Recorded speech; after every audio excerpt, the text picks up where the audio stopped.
का हो साली जी, कहाँ की तैयारी बा हो? रहो न जीजा, मैंने तैयार ना होकी। ओहो, वीडियो बुझ गई एवं शादी कैसेट बनवाने के लिए संपर्क करें Samrat digital studio proprietor Rahul Yadav. Mobile number 9576457131।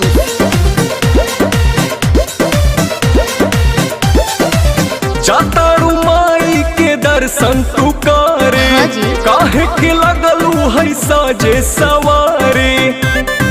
मैंने तैयार ना होकी। अरे जल्दी होखा, जातारू माई के दर्शन तू करे, हाँ जी। काहे के लगलू है साजे सवारे।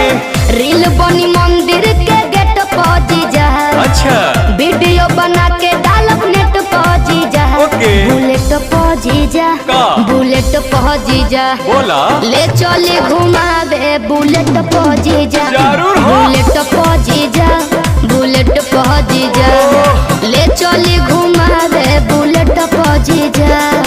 बुझनी हम सब बुझतानी।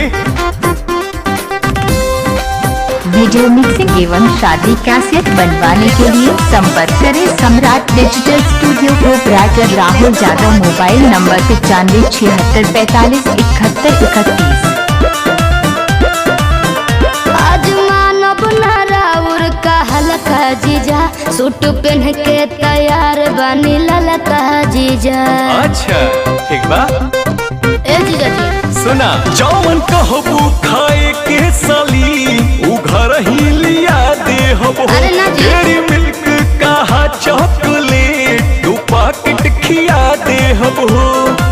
मानव ना हम चॉकलेट पा जीजा, अरे चाउमीन चाट के प्लेट पा जीजा।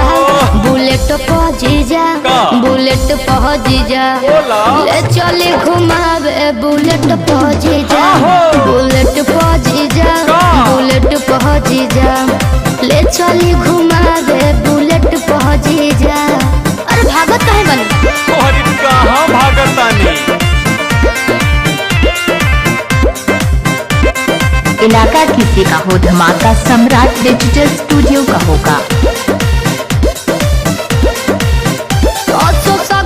पंडाल में घुमा दी जी, हाँ। जीजा बिमल से ये श्रद्धा पूरा दी जी। ठीक बनू, फिर कुछ ना कहो। अच्छा सुना जयबू माई के दर्शन करे की का वीडियो बनावे जाइबू। माना बतिया बिना पांडे के का मोबाइल भूलावे जाइबू। आई है ने टारगेट पहुंची जा, अरे ना हो चली पंडाल वाला सेट पहुंची जा। हाँ। बुलेट पहुंची जा, का?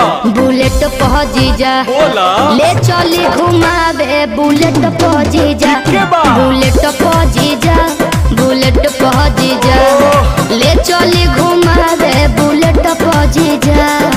बुझनी अच्छा इलाका चला। किसी का हो धमाका।